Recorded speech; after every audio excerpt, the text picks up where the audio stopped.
Hello and welcome to Freedom Watch, your daily dose of raw liberty, streaming online at foxnews.com. I'm your host, Judge Andrew Napolitano, here defending freedom, defending your natural rights, and defending your right to have a government that stays within the confines of the Constitution. Congress recognizes no limits on its power. It doesn't care about the Constitution. It doesn't care about your inalienable rights. It doesn't care about the Bill of Rights. It doesn't even read the bills it writes. If this health care bill that was passed by the House of Representatives becomes law, life as you have known it, freedom as you have exercised it, and privacy as you have enjoyed it will cease to be. The health care bill that the House passed authorizes U.S. attorneys to seek jail terms for those who refuse to acquire, receive, or purchase health care. The bill actually authorizes the IRS to add to the tax bill of anyone refusing to buy insurance a 2.5% surcharge on that person's taxes. Whoever refuses to pay the surcharge could be indicted for income tax evasion and, if convicted, sentenced to 5 years in federal prison. That incarceration would cost the feds about $50,000 a year, far more than any health insurance package. Joining me now to discuss all of this is former New Mexico Governor Gary Johnson. Governor, welcome back to Freedom Watch. Bravo. Those are some great statements, really.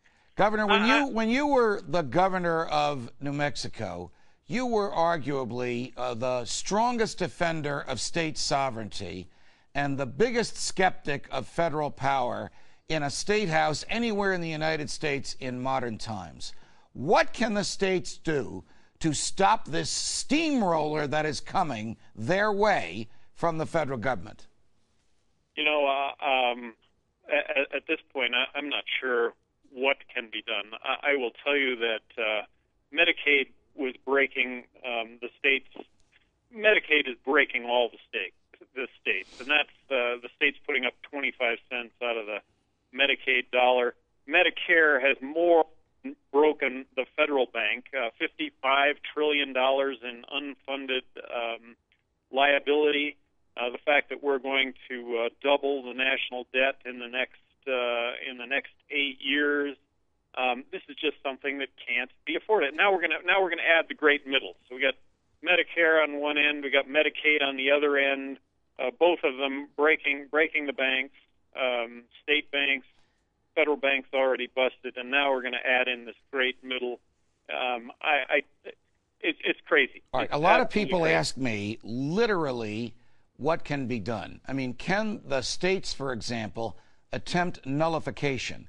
Could the state of New Mexico, if you were still the governor, with a legislature filled with those who respected state sovereignty and individual freedom, enact legislation that purported to nullify federal health care on the grounds that this is not authorized by the Constitution, has not only never been regulated by the federal government, but is an area traditionally reserved for state regulation. The states regulate the practice of medicine to make sure only real doctors are prescribing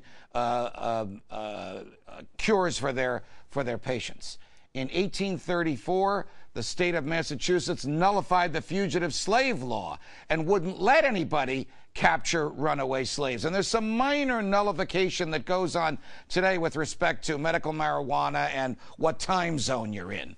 But do you think that a state could really say to the feds, don't try to cross into our borders? I think that certainly that case could be made, but would it be appreciated? Would it be understood? And again, would it be just met with hostility in and of itself? I think that the reality of it happening, I don't see it happening. The whole health care debate. What I heard with regard to the health care debate was coverage for everybody, and of course, saving a whole lot of money. I guess on the optimistic side, I was looking for some savings in all this. I don't see any at all, and of course, bottom line, I think savings would be the result of actually opening up health care to free market. One of the proposals that's been advanced by the Democrats in order to get some of the Republicans to vote for it in the Senate, where they can't pass this without at least one Republican vote, is the so-called state opt-in, opt-out, meaning the legislature of a state could vote to deny the obligation of people in the state to comply with this federal statute. Do you see that happening in any of the more independent-minded states, like, say, Idaho or Montana or Alabama, or states that take their sovereignty seriously rather than their money from Washington, D.C.? You know, I certainly appreciate the fact that it could happen. I guess I'm not believing that it's going to happen. I think that I hate to think that people believe that this is going to work somehow, but I don't think anybody's going to step up and do that. I don't think any state's going to step out and do that. Again, I just really see this as we're just going to further break the bank. Well, is there anything that we can do, as you see it, having been a two-term governor of a state with a decidedly and unique libertarian, freedom-loving, state sovereignty-respecting track record, that we can do, big picture, about a Congress and a federal government that's out of control? I mean, Jefferson, who said many wonderful things, reminded us that if the Congress can set the limits on its own power, if the Congress can decide what parts of private human behavior it can regulate, then there will be no limit to Congress's regulation. Are we doomed to a Soviet-style central planning? Or is there anything that we can do other than to vote the bums out of office when they're up for re-election? Well, I think it's voting the bums out of office. And again, you know, Judge, I'm really excited about the fact that I've formed a 527 committee that allows me to speak out on the issues. This is something that has just happened for me. And I would voice exactly what it is you're saying. Congress is out of control. I have this feeling of helplessness, but rather than just sit back and not say anything about it, I am taking to say something about it, that we do need to return to the Constitution, that we do need to return to the whole concept of 50 states, 50 laboratories of democracy.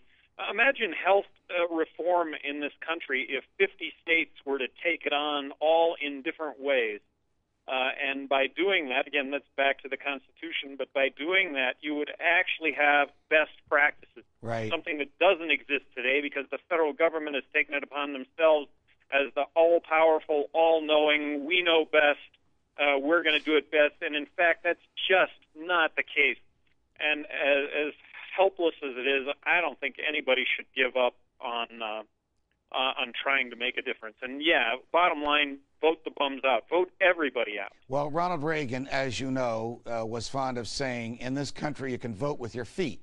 Meaning if you don't like the laws in New Jersey, you can move to New Mexico. If you don't like the laws in Connecticut, you can move to Texas. But as the federal government regulates more and more, then the states are less and less laboratories of democracy. And it used to be the liberals, by the way. It used to be the left that liked the ideas of the states as laboratories of democracy, as allowing people to do things within those states that the federal government might not approve of.